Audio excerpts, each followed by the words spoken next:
맨 요한복음 17장입니다. 요한복음 17장 5절 말씀입니다. 한 몇 주간 요한복음 17장을 좀 반복해서 볼 건데요. 왜냐하면 이유가 몇 가지 있는데요. 우리 교회 출발이 요한복음 17장에서 시작됐어요. 그리고 저는 몰랐는데 제 입가에 영광이라는 단어가 계속 뭐가 있어. 영광이라는 단어가 계속 담겨 있더라고요. 이렇게 말씀드렸죠.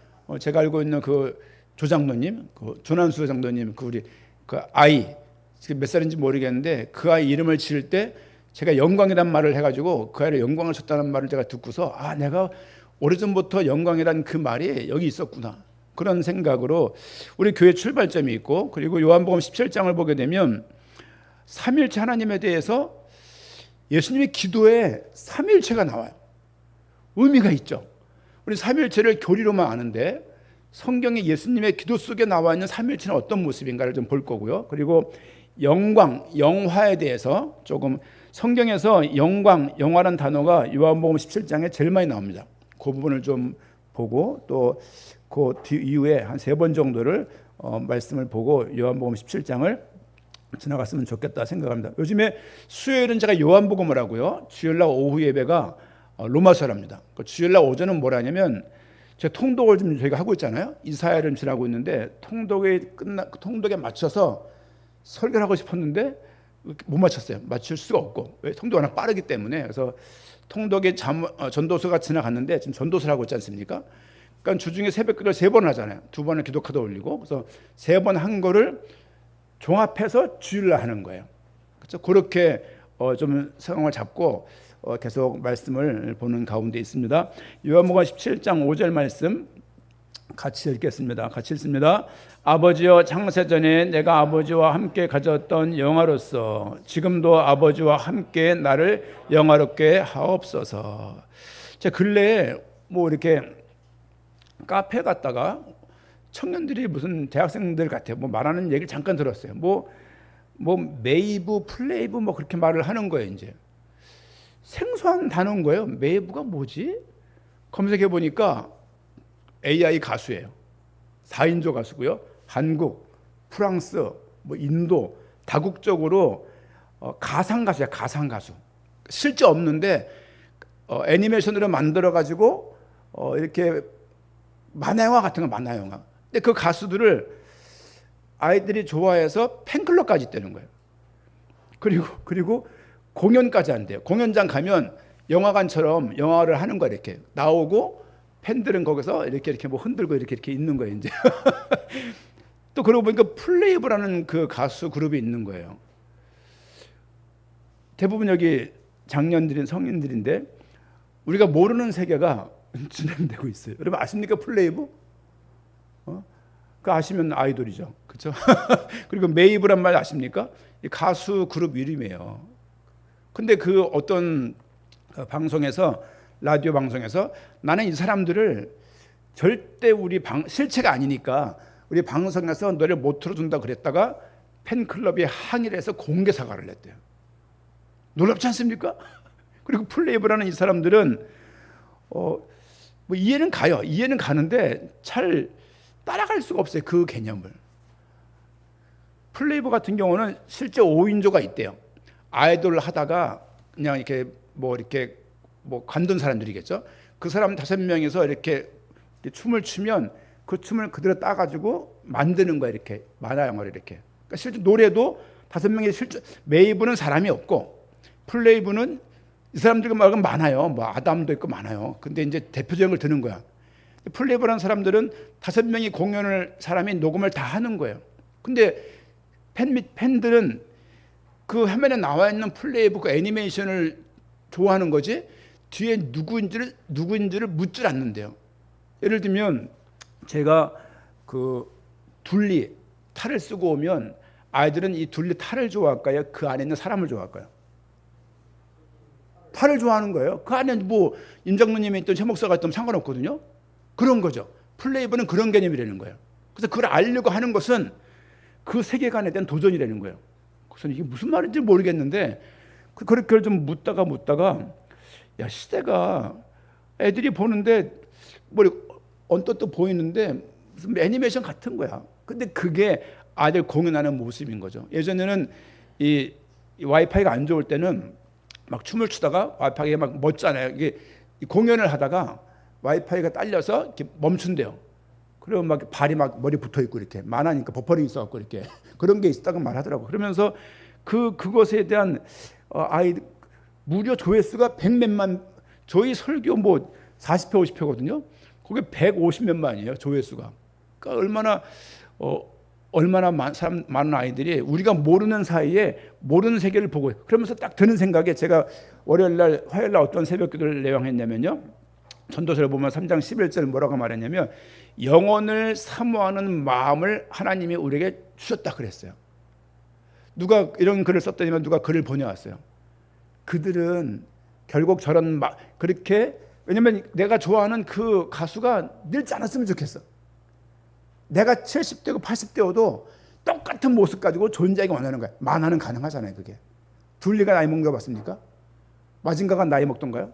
그렇죠? 그냥 그대로잖아. 이제 그런 것처럼 그렇다는 거죠. 이제 그걸 들으면서 그렇지, 사람들이 이렇게 하는 이유는 영원을 사모하는 마음들이 누구에게나 다 있구나. 영원하면 좋겠다는 그런 거. 그렇죠? 예를 들면 여러분은 어떤 가수 좋아했습니까? 뭐 배우를 좋아하셨나요? 너무 옛날 사람인가요? 뭐 누가 있을까요? 뭐 혜은이, 뭐 지금이야 뭐 아주 뭐 훌륭한 아줌마가 됐지만 예전엔 TV만 틀면 혜은이 나왔었거든요. 뭐 이지연, 또 뭐 김한선, 제가 좋아했던 가수들인데 제 있을 때 그 가수 다 좀 늙었거든요. 애니메이션 하면 안 늙는 거야. 안 늙고 똑같은, 그리고 그 사람들은 개인적으로 뭐 결혼하거나 이런 게 없잖아요. 이 애니메이션이니까. 그래서 내가 원하는 그 위치에 항상 있어주기 바라는 그러면서 느껴지는 게 사람들은 결국은 영원하기를 원하고 내가 영원할 수 없으니까 영원한 것을 이렇게 탐닉하거나 보기를 원하는구나 생각을 좀 하게 됐습니다. 화요일날 새벽기도를 준비하면서 그걸 생각한 거예요. 영혼을 사모하는 마음을 하나님이 주셨다라고 말하고 있는 거예요. 솔로몬은 3개 성경을 썼습니다. 아가서 20대 초반 때, 전도서 25세부터 50세까지 적은 글이 잠언이에요. 그리고 노인이 되어서 쓴 글이 전도서입니다. 전도서의 핵심 단어는 헛되다예요. 헛되다는 무슨 말이냐면 염세주를 말하는 게 아니에요.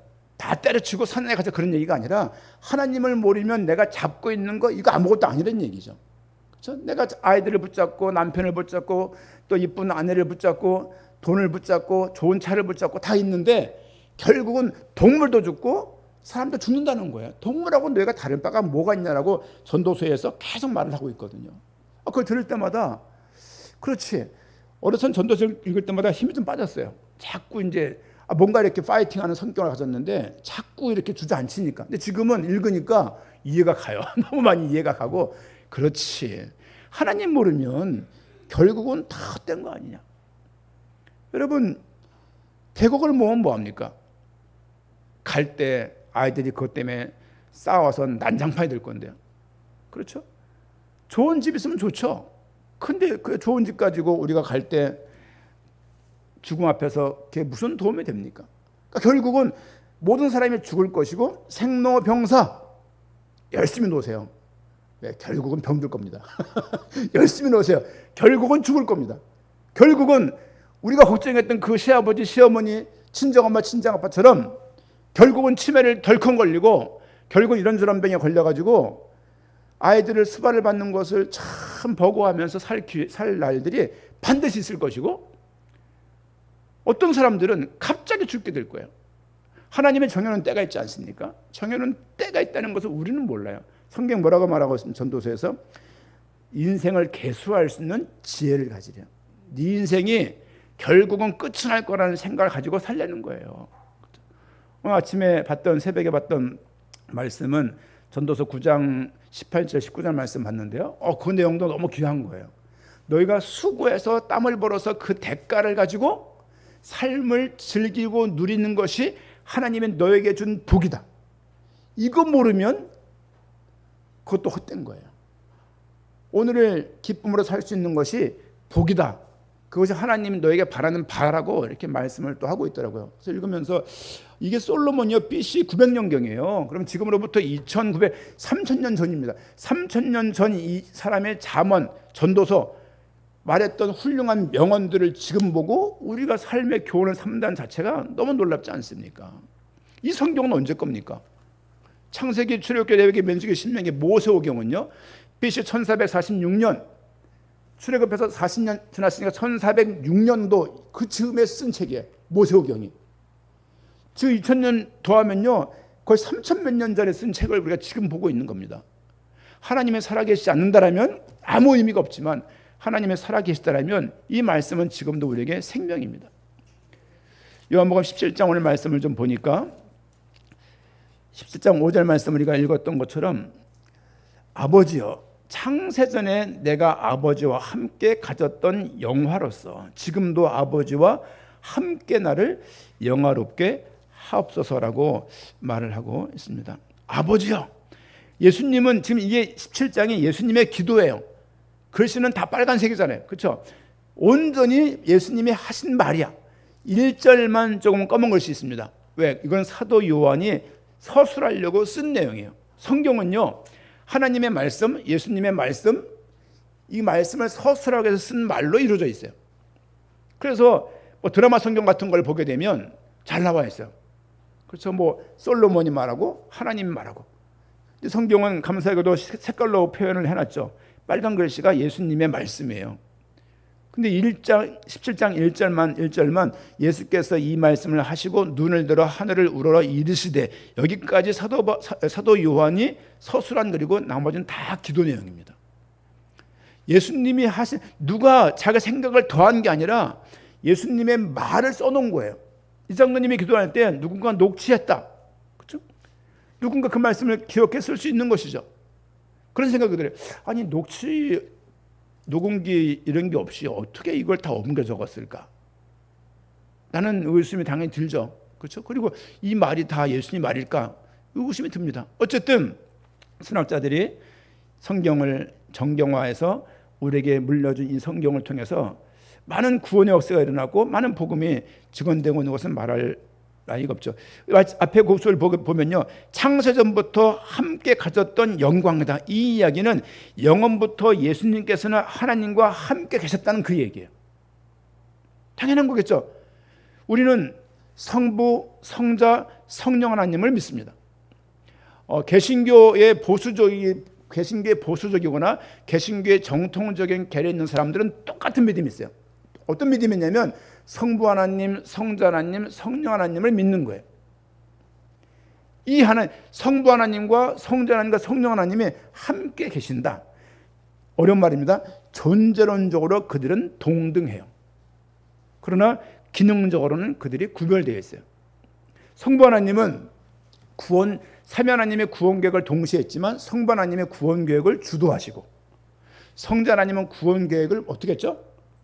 실천하시고, 어떻게? 성육신에서 이 땅에 오셔서 이 땅에 나셔서 이 땅에 났다는 이야기를 마태, 마가, 누가, 요한복음, 사복음서에서 말하고 있는 거예요. 그분이 이렇게 났다, 이렇게 났다는 그 얘기는 무슨 말이냐면 이분이 메시아가 아니냐라고 말하고 있는 거예요.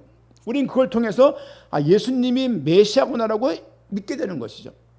그 성부 하나님이, 성자 하나님의, 성령 하나님이 존재론적으로는 동등하다. 아버지, 아들 이런 차이가 아니에요. 예를 들면 우리 대은이가 저보다 인격이 모자랍니까?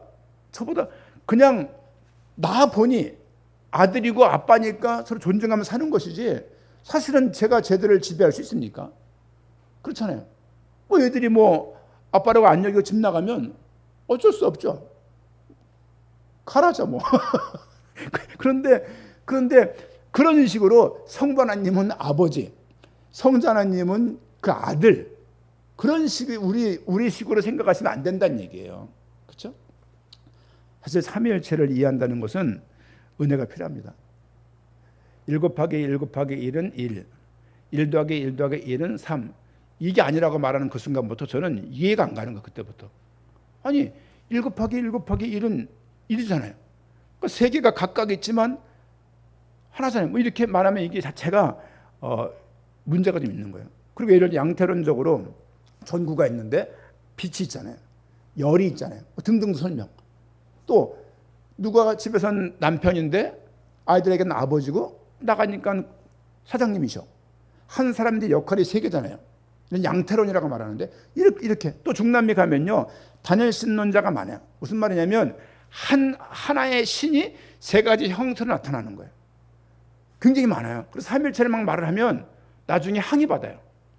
항의를 받고 뭔가가 사람들이 이렇게 손살을 치고 이렇게 웃고 그래요. 왜냐하면 그거 아니야 이런 느낌인 거예요. 이제 어쨌든 우리가 이 예수님의 기도를 통해서 삼일, 오늘 말씀 제목이요 예수님의 기도 속에 나타난 삼일체예요. 아니 우린 기도 어떻게 합니까? 하나님 뭐 감사합니다, 찬양드립니다, 우리 교회가 하고 있는 기도 이런 거 하나님의 도우심을 해서 기도하잖아요. 예수님의 기도 속에서는 성부 하나님을 꺼내고 있는 거예요. 어떻게? 내가 원래 하나님과 같이 있지 않았습니까? 그렇죠? 그 말을 보면서 이 예수님이 생각해 보세요. 예수님이 이 자리에 있고 12명 제자가 한 자리에 있는데 기도하는 거예요. 다 제자들은 눈 감고 있는데 예수님이 하늘을 우러러 보시면서 하는 기도인 거예요. 그 기도 내용이 내가 하나님과 함께 있지 않았습니까? 기도 이렇게 하는 거예요. 그럴 때 제자들의 생각이 어땠겠어요? 이분이 누구지? 왜냐하면 예수님이 잡혀가신 다음에 제자들이 다 도망가요. 도망가고 아주 오른팔이었던 베드로는 저주하면서 3번이나 부인을 합니다. 그러면 3년 반 동안 온갖 죽음을 겪으면서 예수님을 믿어서 여기까지 왔는데 결국은 예수님을 그리스도라고 많이 못 믿는 거예요. 그러니까 도망가고 조장하지 않겠습니까? 어느 아들들이 자기 위험하다고 자기 아버지를 막 3번 부인하고 도망갈 아들들이 많겠네요. 그렇죠? 아들들 많겠지만, 근데 사실은 그런 그러니까 예수님을 그리스도라고 온전히 믿지 못하는 장면들이 너무너무 많은 거죠. 이거는 믿지 못한다라기보다도 사람의 연약함이에요. 연약함. 우리가 하나님을 온전히 믿고자 하지만 이런저런 것 때문에 또 삶의 입에다 풀칠을 하고자 살다 보니 또 아이를 키운다고 이렇게 해서 마음을 쓰다 보니 그렇죠? 마음도 다치고 또 이런저런 일들이 뜻대로 됩니까? 안 되는 그 일들 가운데 속상하고 스트레스 받고 또 그 대가를 그걸 풀고자 나가서 놀아보고 퍼마셔보지만 해결됩니까? 해결 안 된다는 것이 전도서의 고백이에요. 예수 믿는 것은 교회 나가는 거로 표현할 수 있습니다만은 더 중요한 것은 삶의 태도가 바뀌는 거예요. 저는 예수 믿는 것은 전도하는 거야. 예수 믿는 것은 영접시키는 거야. 예수 믿는 것은 선교하는 거야. 예수 믿는 것은 성경을 이렇게 하는 거라고 많이 말을 하면서 적지 않은 시간들을 뛰어왔어요. 뛰어왔는데 그것도 맞지만 그것이 다라고 말하면 문제가 많구나라고 저는 또 결론을 얻게 된 거예요. 예수 믿으면 삶의 태도가 바뀌어야 되는 거예요. 예수 믿는데 아내한테 그렇게 말할 수 있습니까? 예수 믿는데 남편한테 그렇게 말할 수 있나요? 예수 믿는데 지 새끼가 자기 거라고 생각할 수 있나요? 하나님의 거지. 예수 믿는데 그 돈과 경제가 자신 거라고 그걸 이렇게 욕심 부릴 수 있는데 하나님의 거라고요. 태도가 바뀌는 거예요. 그리고 예수 믿으면 인격적으로, 인간적으로, 내적으로 사람이 부드러워질 수밖에 없고 평화로울 수밖에 없고 이런저런 일들에 발끈발끈하면서 화를 낼 수가 없죠. 근데 그런 걸 아무나 거침없이 그냥 막 사는 거야. 자연인처럼 이렇게. 그러면서 뭐 예수 믿는다고 말하면 그게 이제 교회를 욕을 먹이는 거예요. 정치적으로 나와서 연설하는 목사가 교회를 욕 먹이는 게 아니라 그 사람들이 하나님을 안 믿게 하는데 역할을 감당하고 있는 거예요. 그걸 보고 남편이 믿겠습니까? 그걸 보고 아내가 믿겠습니까? 여러분, 삶의 태도가 바뀌어야 되는 거예요. 살다 보면 그렇지 못할 때가 많이 있지 않습니까? 뭐 어떻게 남편 만난 거 어떻게 살고 보니까 안 맞아. 30 살고 보니까 버릴 수는 없잖아요. 또 끝까지 밥은 먹여야 될 거 아니야. 이게 쉽지 않지만 여러분, 삶의 태도가 예수님께서 원하심이 왜 없겠습니까? 근데 예수님께서 이 땅에 죽으러 왔다는 게 이해가 가요? 내가 죄인을 부르러 왔고 잃어버린 자를 찾으러 왔고 내가 죽으러 왔대요. 이게 오신 목적이야. 그 목적을 다 이루신 다음에 다 이뤘다고 말씀을 하셔. 그리고 또 하나님의 도우심으로 부활을 하셔. 그분이 승천을 하시고 다시 오시겠대. 이거를 믿는 사람이 있다는 게 놀랍지 않습니까? 전 세계 가보니까 이걸 믿는 사람들이 너무나 많아요. 저는 인도에 못 갔었는데 인도에 갔다 온 사역팀의 얘기를 들었어요. 기독교인들이 너무나 힘들어 살기가. 여러분 늘 40몇 도래요. 우리 집 몇 도입니까? 40몇 도래, 40몇 도. 제가 로조 목사라고 우리 파키스탄 사역을 나가야 되는데 통역 거기 적었어요. 우르두를 씁니다. 영어를 좀 하기도 하고. 우르두를 쓸 사람이 없잖아요. 통역을 해야 되는데 메시지를 통역을 해야 되는데 그래가지고 한국어 하면서 우르두를 잘하는 사람 어디 있을까 고민을 하다가 안산 간 거예요. 원곡동 아시죠? 한국의 유네스코에서 지정된 곳이에요. 외국인이 제일 많이 모여 사는 그곳 원곡동이거든요. 가면은 외국 음식 많습니다. 외국 음식 그릴 때 거기 가세요. 엄청 많아요. 그런데 중요한 것은 찾을 데가 없어서 동사무소 간 거죠. 동사무소 가니까 외국인들이 많다 보니까 외국인 코너가 있는 거예요. 외국인들 앉아 있는 거예요. 그래서 가서 파키스탄 그쪽에 말을 하길래 가서 물었죠. 파키스탄 가려고 그러는데 통역할 사람이 필요하다. 하나님을 믿으면서 한국어를 잘하면서 통역할 사람을 찾고 있다. 소개할 수 있냐?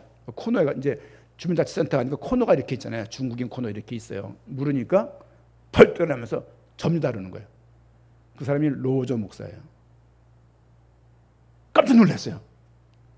우리 아버지 목사고 나 전도사입니다. 말하는데 신학교가 내 후배야 또. 거기서 이제 졸업을 해서 박사학위 가져오는 공부하고 있더라고요. 이제 언제 교회 모실 수도 있는데요. 그러면서 그분이 하는 말입니다. 그분 중심으로 팀이 들어간 거예요. 그분이요. 그 파키스탄 복음화를 해서 3명, 4명의 사례비를 본인이 주고 있어요. 월급 사례비 받아가지고 사모님 영어학원 해가지고 영어를 잘하시니까 그거 돈 버는 거 가지고 자기 본국으로 보내가지고 사역자들을 이렇게 움직이는 거예요. 삶이 쉽지 않습니다. 딸 3명 있습니다. 삶이 쉽지 않아요. 근데 그분이 그런 말 하는 거죠. 기독교인 마을이 있는데 무슬림이 들어와 사는 것을 막을 수가 없어. 무슬림이 교회에 올라가서 십자가탑을 막 들고 넘어뜨려. 신고를 못해요. 교회 와서 들어와서 창문 열고서 집교를 막 던져내. 기독교인들이 항의를 못해요. 기독교인 주민등록 뒤에 번호에 기독교인이라는 코드가 붙어 있어요. 고급 공무원도 못 되고 고급 직장에 못 들어가요. 다 하층민 가운데 사는 거예요. 이제 그러면서 여기에서 월정 재래시장 이 정도일까요? 그 앞에 마트가 있는 거예요. 근데 기독교 교회에서 여자애들이 거기 못 가요. 왜? 험한 일을 당할까 봐 남자들과 같이 가야 될 정도예요. 그 속에서 기독교인으로 살아가는 거예요. 그런데 집회를 하기 시작하니까 이 앞에다가 기름병을 다 놓는 거예요. 기름병 같은 거. 뭔가 했대요. 나중에 끝나고 예배의 모든 하이라이트가 뭐냐? 나와가지고 그 기름을 이마에 발라주고 안수를 다는 거예요. 그게 모든 예배의 제일 중요한 순서라는 거예요. 많이 우상화된 거예요. 복음이 아니라 이마에 기름 바르는 거예요. 기름 바르는 거예요. 이게 전부 다인 거예요. 이제 그렇게 목숨 걸고 믿고 있는데 그렇게 믿고 있는 거예요. 이런 일들이 목숨 걸고 믿고 있는데 단을 씹는 자고 목숨 걸고 믿고 있는데 성경을 모른다는 이 얘기예요. 그냥 교회 나가는 거예요. 틈나면 불교 나가고 틈나면 카톨릭 갔다가 틈나면 교회 왔다가 그런 분들 너무 많습니다. 여러분 예수 믿는 게 뭔지 모르는 거예요. 교회가 우습게 보이죠. 그 사람이 죽음 앞에 딱 서게 될 때 알 거예요. 믿음이 뭔지 생명이 뭔지를 알게 될 것입니다. 제가 말씀 안 드렸습니까? 우리 외삼촌 제가 팔았는데 외숙모 돌아가시고 아니 버튼만 누르면 돌아가는 그 기계를 세탁기를 사용할 줄 몰라갖고 3년 동안 손빨래 했잖아요. 그렇죠? 야, 모르면 그렇게 사는 거예요. 하나님을 안다는 것은 삶의 자세, 시각, 시선, 태도 이런 것들이 이게 바뀌는 거예요. 그 가운데 전도가 있고 그 가운데 선교가 있는 것이죠. 그렇죠? 여러분 지금 필리핀에 우리 아이들 가 있지 않습니까? 생각을 해보세요. 누구는 거기 가서 생고생하라고 30몇 년 동안 거기에 있고 누구는 호의호식하라고 한국에 있는 겁니까? 그렇지 않거든요. 그분들이 하나님의 이 복음을 전하려고 거기가 있는 거예요. 얼마나 귀한 분들입니까? 그렇죠? 사모들은 대부분 다 병 걸려요. 왜? 아니 목사 옆에서 일을 막 돕다 보니까 말이 사모지 반 그냥 주방 가서 먹고 반 우리 사모님 미안합니다. 막 그렇게 하면서 살지 않습니까? 누구는 교회 와서 앞치마하는 건 그냥 통내고 누구한테는 그게 아주 드문 일을. 여러분, 교회는 그러면 안 됩니다. 또 우리는 그게 크지도 않지 않습니까? 그런 가운데 이거를 또 우리 교회에 가는 친구들은 진짜 액면 그냥 그대로 학교에서 20만 원 요구하면 20만 원 받아. 예를 들면 여윳돈이 없는 거야. 이제 뭐가 덜컹하면은 이게 뭐가 안 되는 거야. 하다가 무슨 차례도 망가 다른 걸 타게 되면 돈이 추가 비용이, 그분들 돈이 어디 있습니까? 그분들이. 그러면서 한편으로는 야, 이번에 간 팀들이 아이들 포함해서 선교제 사시는 분들이 참 귀한 분이구나. 요거 하나만 얻어와도 오케이입니다. 그렇죠? 휴가 갈 때 선교제 놀러 가세요. 가서 보고 오세요. 가서 불편함 감수해 보시고, 아, 이렇게 사시는구나. 그분이 별명이 갑부예요. 갑부 선교사예요. 갑부 선교사인데 그 정도예요. 그러니 다른 분들을 어떻게 했습니까? 파키스탄은 어떻고, 그렇죠? 아니 막 그냥 방글라데시, 한번 영상 보니까 우리 교회 지난번 교회 팀에 많이 갔었는데 사람이 너무 많아요. 너무 많고 막 음식 그냥 시장 가면 파리가 새카매 막 그걸 다 먹고 있는 거. 이제 막 쿠바 같은 데 가면 뭐 이렇게 색소에서 물을 줘요. 그거 먹으면 그냥 설사해. 그냥 그 모르고 몇 명 먹었다 그냥 아주 급소를 했는데, 그러니까 이게 그런 곳에서 한 평생 인생을 사는 거죠. 왜 그렇습니까? 하나님을 믿는 믿음 때문에 그렇게 사는 거예요. 정해져 있는 게 아니야. 넌 이렇게 살아. 넌 노예야. 너는 주인이야. 이게 아니라니까요. 여러분, 교회를 귀하게 여기게 됩니다. 왜냐하면 삼위일체를 삼성이 가르칩니까? 현대가 가르칩니까? LG가 가르칩니까? 교회가 이걸 믿는 거예요.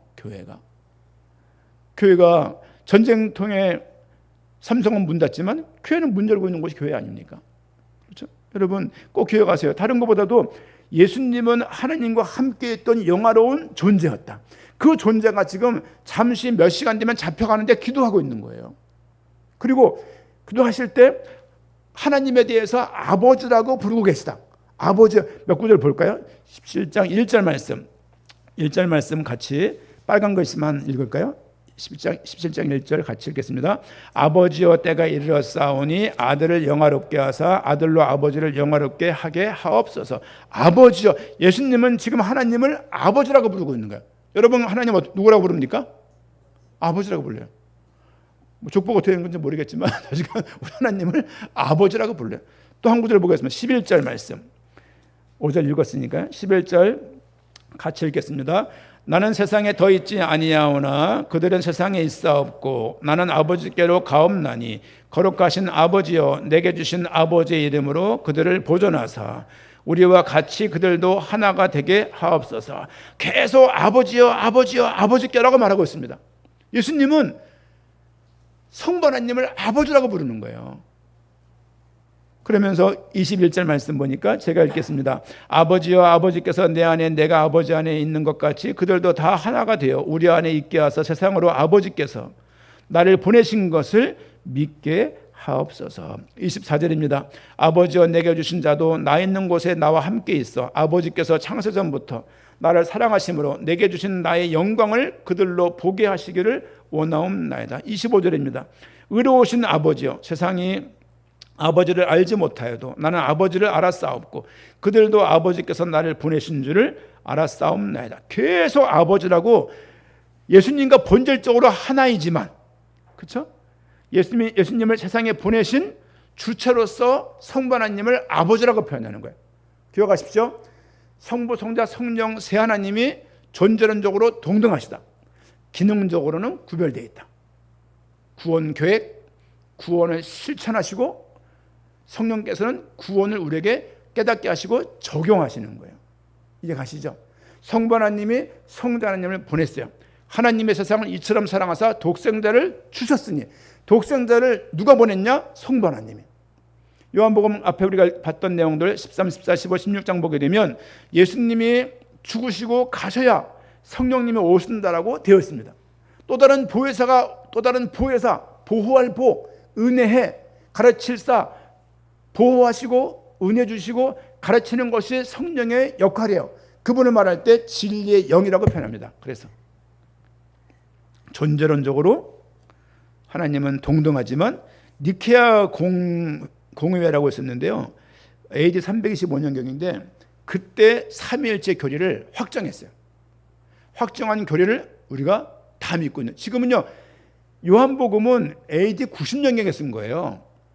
근데 이런 성경을 가지고 삼일체라는 것이 있다라고 신학자들이 결정을 하고 회의를 해갖고 니케아 회의에서 360년경에 320년 있던 그 회의에서 이거를 결정하는 거예요. 결정한 이후에 모든 개신교는 그걸 믿고 있는 거예요. 이렇게.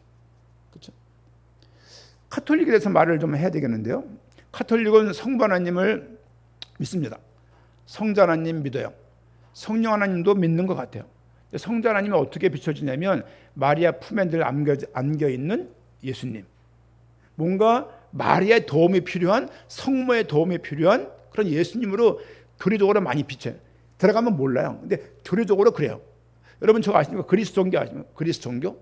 검은 거 입으시고 수염 기신 분들이 이렇게 러시아 종교라고 말하는데 거기에 그리스도에 대한, 예수에 대한 그림을 보게 되면 다 고난받는 예수예요. 이게 가시멸류관 찔려가지고 입을 벌려 눈이 이렇게 돌아간 그런 그림들이 굉장히 많아요. 그런가 하면 카톨릭에서는 마리아에 안겨 있는 예수님이 많아요. 개신교만 그리스도를 왕이라고 불러요. 다른 거죠 이게. 그러니까 삼일체 하나님, 우리가 천국에 가서 하나님을 본다라고 생각하면 몇 분을 본다? 존재론적으로 세 분을 본다. 성부 하나님, 성자 하나님, 성령 하나님. 예수님은 지금 기도하시면서 이 복잡한 얘기를 꺼내고 계신 거예요. 우리가 복잡하지만, 이해가 복잡하지만 예수님께서는 당연한 거죠. 예수님이 기도할 때가 어디 있겠습니까? 베드로 이름을 기도합니까? 성부 하나님께 기도하고 있는 거예요. 아버지라고 부르면서 말을 합니다. 그러면서 영화롭게 하옵소서라고 오늘 5절 말씀을 한 번 더 보게 되면 중간 부분에 아버지와 함께 가졌던 영화로서, 그렇죠? 아버지와 함께 있을 때 그 영광스러움, 성자 하나님으로서의 영광스러움 가운데 나를 다시, 내가 죽게 될 것인데 나를 원래 있던 곳으로, 원래 있던 모습으로 영화롭게 하옵소서. 원래 영화로우신 분이에요. 그렇죠? 원래 영광스러운 분이에요. 여러분, 구약에서 구원 출애굽 때 구원받았을 때 어떤 사건이 있었죠? 출애굽할 때 어떻게 출애굽을 했죠? 어린 양의 피를 바르잖아요. 어린 양이 등장해요. 요한계시록도 여러분, 어린 양이라는 단어가 성경에서 어디가 제일 많을까요? 어린 양. 어린 양을 잡았다 이런 말 많잖아요.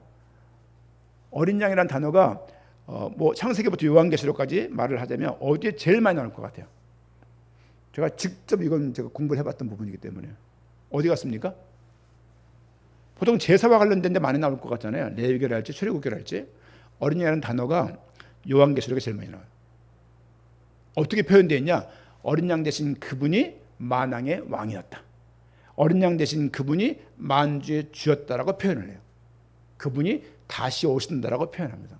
여러분, 지금 예수님이 다시 오신다 생각이 있습니까? 있어야 믿는 거예요. 그거 아니면 그냥 교회 나가고 있는 거예요. 교회 나가고 있는 거예요. 똑같죠? 학교 가는데 구구단을 몰라. 학교 가는 거죠. 공부하는 거 아닙니다. 그냥 학교 운동장 밟는 거예요. 설수 영이 만나러 가는 거예요. 그리고 교회도 마찬가지입니다. 예수가 그리스도, 우리는 기독교인이에요. 기독이 그리스도의 한자입니다. 그렇죠? 그리스도교, 기독교 같은 말이거든요. 우린 그리스도를 믿는 예수가 그리스도라는 것을 가리키는 그 진리 교를 믿는 사람들인 거예요. 그걸 기독교인이라고 말을 해요. 비아냥거리는 말로 예수쟁이들, 이렇게 듣는 말이 그 말입니다. 오늘 잠깐 말씀드렸지만 존재론적으로 하나이지만 기능적으로는 그들이 각각이라고 말씀드리고, 또 몇 가지 말씀을 좀 더 드립니다. 더 드리면 사실 이 기도를 통해서 봐야 될 좀 내용이 뭐냐면은 우리의 구원이 삼위일체와 연관되어 있다는 거예요. 지금 기도하시면서 우리 예수님께서 구원을 이뤄나가시는 과정인데, 이뤄나가시는 과정 가운데 삼위일체가 거론된다는 얘기는 우리의 구원은 삼위일체의 하나님이 우리를 구원하신 거예요. 예수님이 단독으로, 성령님이 단독으로, 성부 하나님의 단독으로 서로가 갈등이 많았지만 그냥 다 의견 무시하고 한 분이 하신 게 아니라 성부, 성자, 성령 하나님께서 연합해서 그들 기뻐하신 뜻 가운데 이루어진 구원이라는 거예요. 그 구원이기 때문에 그 구원을 해야 할 자가 없다는 거예요. 우린 그래서 구원을 말할 때 최종적인 것이다 라고 이해해야 돼요. 구원은 완성적인 것이다 라고 이해해야 돼요. 구원은 확정적인 것이라고 우리는 이해하고 있어야 돼요. 이 구원은 우리의 어떤 행위로 취소되는 게 아니에요. 우리의 부족함으로 박탈되는 게 아니에요. 여러분의 아이들이, 딸이나 아들들이 부족하다고 자식이 아니라고 박탈시킵니까? 그건 나쁜 부모입니다. 그런 거 있지 않습니까? 뭐 호적에서 파버린다고 이제 그런 분 있잖아요. 우리 삼촌 개인사를 말하는데, 삼촌 그 떼놓은 그 등본인가 뭔가를 보니까 오래전에 한 40년 50년 전에 이혼을 하셨는데 뭐 기록들이 남아있어요. 이렇게 아들이 누군지 이름이 들어가 있고 그런 거예요. 이게 거기 다 평생 안 봤는데 기록에 남아있는 거예요. 이렇게. 그렇습니다. 우리 구원은 우리 컨디션이나 상태에 따라서 구원이 지옥 갔다가 천국 갔다가 이런 거 아니에요. 우리의 구원은 성부, 성자, 성령 하나님이 함께 연합해서 이루어진 결과물이다.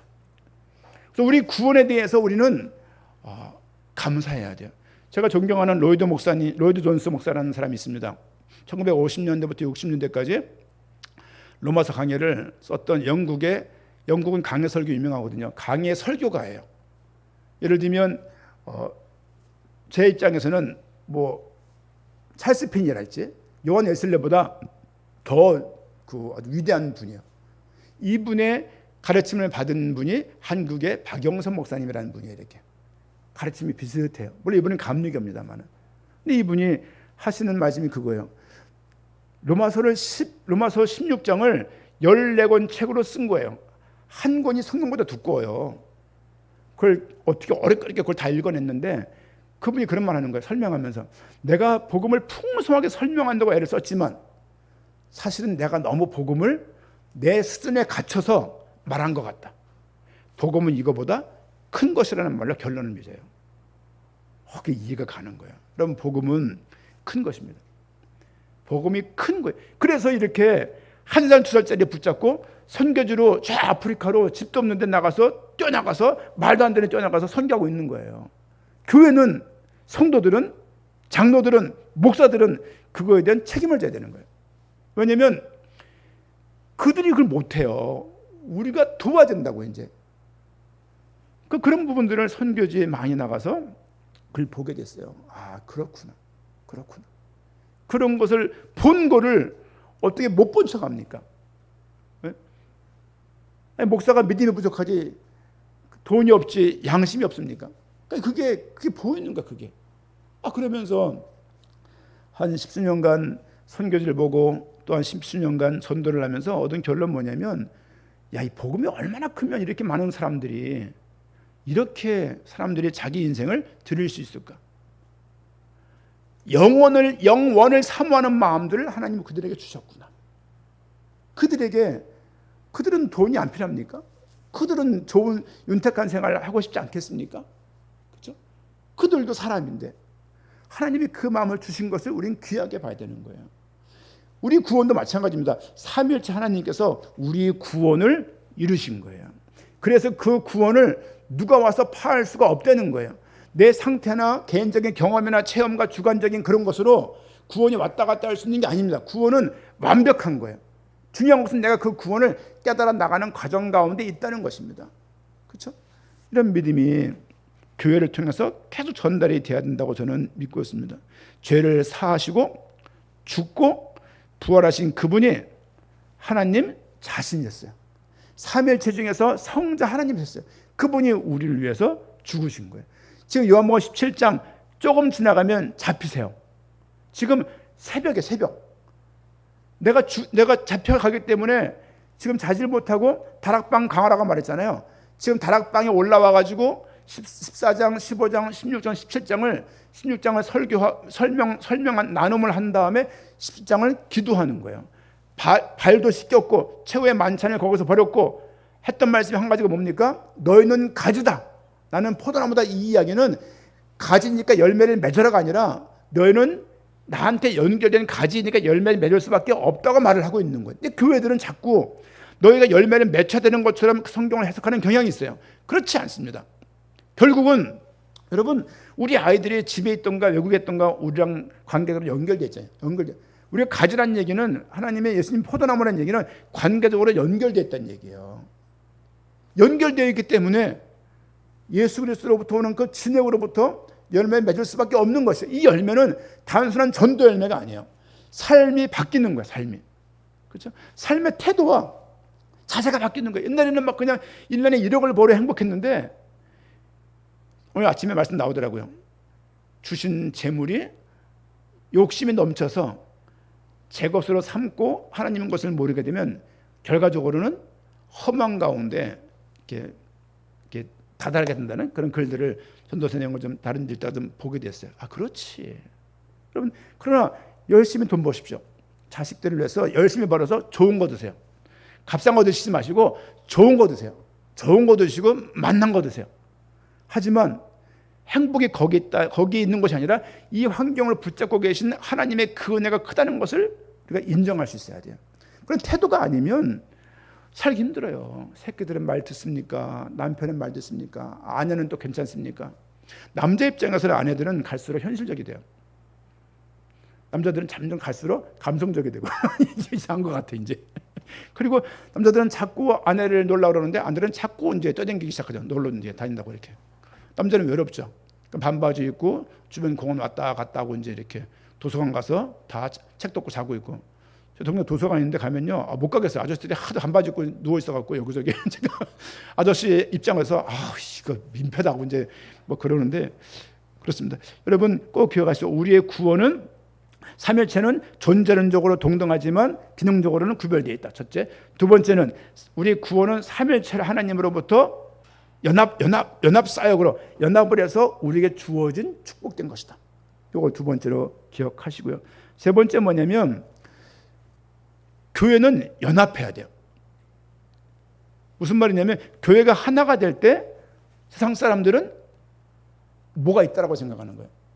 예수 믿는데 다 단독으로 있어. 혼자 있어. 그 사람들은 매력 못 느낍니다. 저 사람들이 모여서 저 교회에 모였더니만 저 교회가 저렇대 이렇대 그런 거 있지 않습니까? 너희가 사랑하는 것을 보고 세상 사람들은 너희가 그리스도를 믿는다라고 안다는 말이 있잖아요. 그런 것처럼 교회가 모임을 봐야 하나님을 믿게 되는 거예요. 그럼 교회가 어떤 모습으로 성장해 나가야 됩니까? 그렇죠? 저는 교회 성장을 지향하고 있지 않습니다. 저는 논문 제목이 교회 성장에 있어서 평신도 지도자 역할에 관한 연구가 제 논문 제목이에요. 물론 학사 때 쓴 거지만. 하지만 교회 성장이 교회의 목표라고 생각하지 않습니다. 저는 교회가 주를 향하여서 또 복음을 향하여서 세상을 향하여서 어려운 자를 향하여 했다라고도 생각합니다. 제가 제일 중요하고 있는 관점은 가정이에요. 가정이 건강해야 교회가 건강한 거예요. 가정이 병들면 결국 교회도 병드는 거거든요. 가정이 병들지 않으려면 결혼한 엄마 아빠가 복음을 통해서 태도가 바뀌어야 돼요. 그렇지 않으면 새끼들 잡는다니까요. 잡게 되어 있고 잡게 되면 그 결과물로 결과적으로 또 괴로움을 겪게 되는 거예요. 말씀드렸잖아요. 이게 부메랑이라고 자식들이. 부메랑을 잘못 던지면 못 받는다고요. 못 받으면 탁 꽂히는 거예요. 이렇게. 여러분 가정은 하나님이 우리에게 주신 삶의 최고의 축복의 장이에요. 우리 새벽에 두 번째 기도가 가정기도입니다. 그렇죠? 여러분 가정을 두고 기도하십시오. 자녀들 두고 기도하고 아이들이 크고 있어요. 성장 과정들을 잘 아이들이 발달 단계를 잘 지날 수 있도록. 그렇죠? 20살 넘었으면 독립시킬 준비하시고 계속 끌고 있지 마십시오.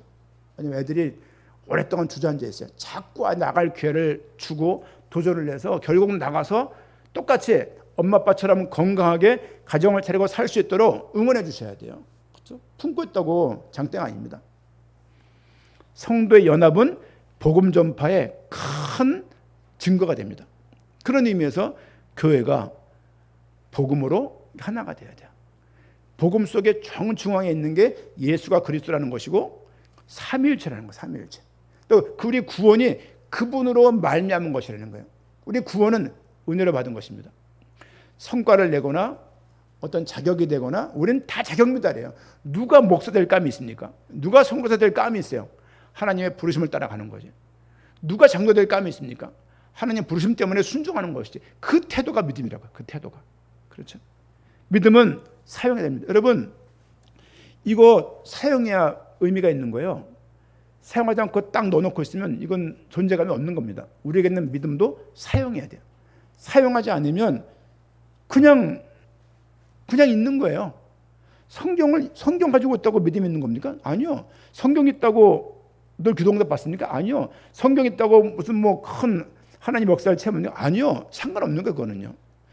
소유에 있는 게 아니라 성경을 믿음을 사용할 수 있어야 될 것입니다. 하나님의 성부 하나님의 삼위 하나님의 사랑은 예수님을 통해서 우리에게 전달되어졌고 우리는 그 사랑 안에 거하게 되는 거예요. 그래서 하시는 말씀이 뭐냐면 내가 네 안에 네가 내 안에. 이게 기도 내용이에요. 여러분 기도 내용 이런 거 해본 적 있습니까? 하나님 우리가 하나님 안에 하나님 우리 안에. 별로 한 적 없거든요. 예수님은 지금 그 기도를 하고 있는 거예요. 예수님이 마지막 이 땅에서 했던 가장 긴 기도가 이 기도예요. 거기서 하나님을 찾았다. 그리고 또 한 구절 더 보게 되면 우리 마지막 좀 구절이 될 것인데요.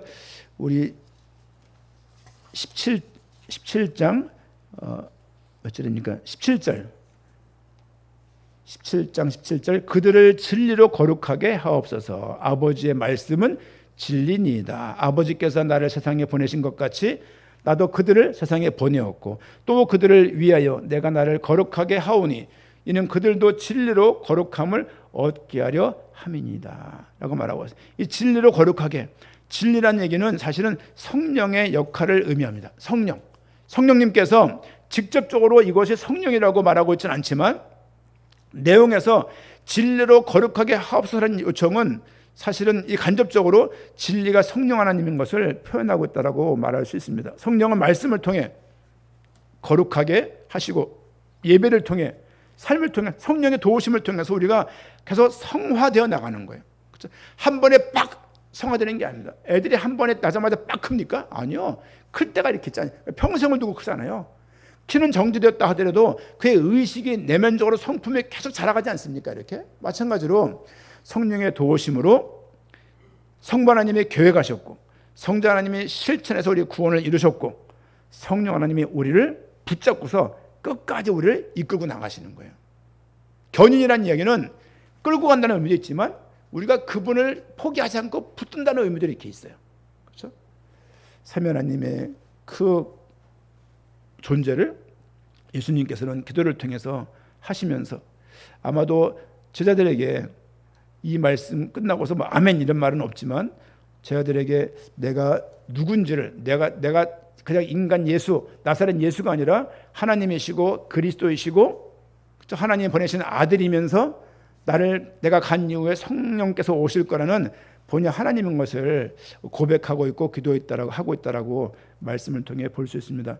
26절 말씀처럼 내가 아버지의 이름을 그들에게 알게 하였고 내가 하나님을 내가 그들에게 알게 하였고 또 알게 하리니 이는 나를 사랑하신 사랑이 그들 안에 있고 나도 그들 안에 있게 하려 함이니다라고 기도를 하십니다. 그리고 18장 가면은 이제 결국 예수님께서 잡히시는 장면이 나오죠. 주님께서는 우리를 위해서 구원을 주셨고 또 기도 속에서도 우리를 주님께 맡기시는 장면을 보게 됩니다.